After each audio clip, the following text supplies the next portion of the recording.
भारत एवढ्यावर थांबलेला नाहीये. भारताने तुर्कीला अनेक जोरदार दणका दिलेला आहे. तुर्कीच्या सेलेबी एव्हिएशन कंपनीचं सिक्युरिटी क्लिअरन्स भारतानं रद्द केलेलं आहे. सेलेबी एव्हिएशन ही तुर्कीची मोठी कंपनी आहे. ही कंपनी जगभरात सेवा देते आणि विशेष म्हणजे कंपनीच्या 30% सेवा या भारतामध्ये दिल्या जात आहेत. भारतामध्ये मुंबई दिल्लीसह 9 आंतरराष्ट्रीय विमानतळांवरती passenger handling, ramp operations, cargo आणि पोस्टल सेवा देते. म्हणजेच 58,000 उड्डाणं आणि 5,40,000 कार्गो ऑपरेशन्स कंपनीकडून भारतात केले जात आहेत. या कंत्राटामधून सेलेबीची कोट्यवधींची कमाई होते आहे. मुंबई विमानतळावरती तर 70% ग्राउंड हँडलिंग सेलेबी एव्हिएशनकडून केली जाते. पण आता सेलेबी कंपनीचं सिक्युरिटी क्लिअरन्स रद्द झाल्यामुळे तय्यप एर्दोगान यांना मोठा धक्का मानला जातोय.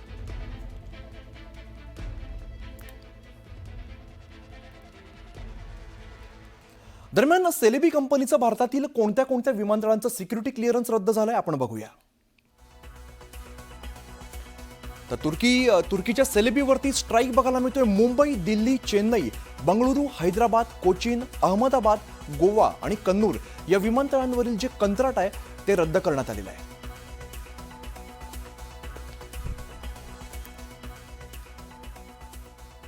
तर सेलेबी एव्हिएशन कंपनीचं कंत्राट रद्द झालं, पण तुर्कीचे राष्ट्रपती तय्यप एर्दोगान यांना धक्का मानला जातोय.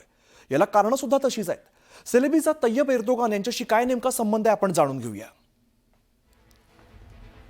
तर सेलेबी कंपनी सुमेये बायर्तकार यांच्या मालकीची आहे. सुमेये तय्यप एर्दोगान यांची मुलगी आहे. सेल्चुक बायतकार हे सुमेये यांचे पती आहेत.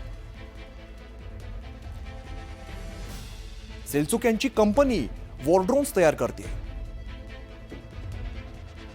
आणि हेच वॉरड्रोन पाकिस्तानसह जगभरामध्ये पुरवले जात आहेत.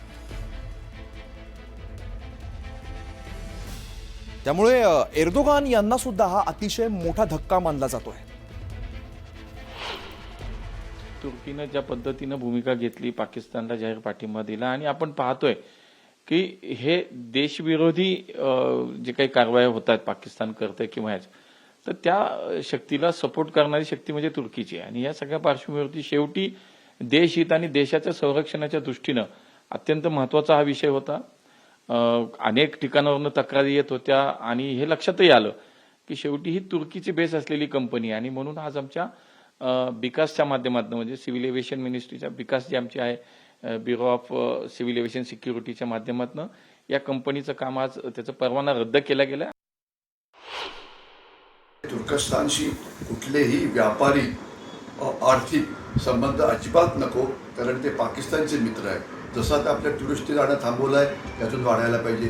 तुर्कस्तानच्या विमानाचा वापर करायचा नाही, ते पण थांबायला पाहिजे. तुर्कस्तानशी आपल्या काही संस्थांनी करार केला होता, तो पण रद्द करायला पाहिजे. म्हणजे जसा आपण पाकिस्तानवरती बहुआयामी युद्ध सुरू केलेलं आहे, तशाच प्रकारचं बहुआयामी युद्ध आपण तुर्कस्तानच्या विरोधात सुद्धा करायला पाहिजे, ज्यामुळे त्यांना ते सुद्धा धडा शिकतील आणि पाकिस्तानला मदत करायच्या आधी पुन्हा एकदा विचार करतील. भारताने दहशतवाद्यांना पोषणाऱ्या पाकिस्तानवरती ऑपरेशन सिंदूरद्वारे जोरदार प्रहार केलेला आहे. भारताच्या रणनीतीने पाकिस्तानपुरती दाणादाण उडल्याचं आपल्याला बघायला मिळत आहे. तर पाकिस्तान हे स्वतः मान्य करायला तयार नसलं तरी सुद्धा सगळं जग जे आहे ते पाकड्यांची कशी फजिती झाली हे सांगू लागलेलं आहे. अमेरिकेचे माजी संरक्षण मंत्री मायकेल रुबिन यांनी पाकची पोलखोल केल्यामुळे भारतीय सैन्याची अचूक कामगिरी आता जगानं सुद्धा मान्य केल्याचं समोर आलंय. Pakistan went running to try to achieve a ceasefire, like a scared dog with its tail between its legs. अमेरिकेच्या पेंटागॉनचे माजी संरक्षण अधिकारी मायकेल रुबिन यांचं हे विधान. पहलगामच्या दहशतवादी हल्ल्यानंतर भारतानं ऑपरेशन सिंदूर अंतर्गत पाकिस्तानवरती एअर स्ट्राईक केला. या स्ट्राईकनं पाकिस्तानला सडो की पळो करून सोडल्याचं रुबिन यांनी स्पष्ट केलंय. भारताच्या कारवाईनं पाकिस्तानला राजनैतिक आणि लष्करी आघाड्यांवरती दारुण पराभव पत्करावा लागला. या ऑपरेशनमुळे पाकिस्तानचं सैन्य आणि दहशतवाद्यांमधले संबंध सुद्धा जगासमोर उघडकीस आल्याचा दावा रुबिन यांनी केला. Now, however, is what Pakistan will do next. Clearly, there is a problem within the Pakistani military, both because it's a cancer on Pakistani society and because as a military, it's incompetent. And so is Asim Munir going to keep his job? भारताच्या सडेतोड कारवाईनं पाकिस्तानचं अक्षरशः कंबरड मोडलं. पहलगाम दहशतवादी हल्ल्यानंतर भारतानं त्वरित आणि अचूकतेनं दहशतवाद्यांच्या ठिकाणांवरती प्रहार केला, ज्यामुळे अवघ्या जगाचं लक्ष पाकिस्तानच्या दहशतवादी जाळ्याकडे वेधलं गेलं. परिणामी पाकिस्तानचा खोटारडेपणा जगासमोर उजेडात आला. भारताच्या ऑपरेशन सिंदूरनं पाकिस्तानचे हाल झाले. त्यामुळे भारताविरोधातल्या युद्धात पाकिस्तानला अखेर शस्त्रसंधीसाठी अगदी विनंती करावी लागल्याची पोलखोल अमेरिकेच्या माजी संरक्षण अधिकाऱ्यानं केली आहे. युद्धबंदीसाठी पाक याचना करत होता असा दावा मायकल रुबिन यांनी केलाय. Pakistan went running to try to achieve a ceasefire, like a scared dog with its tail between its legs.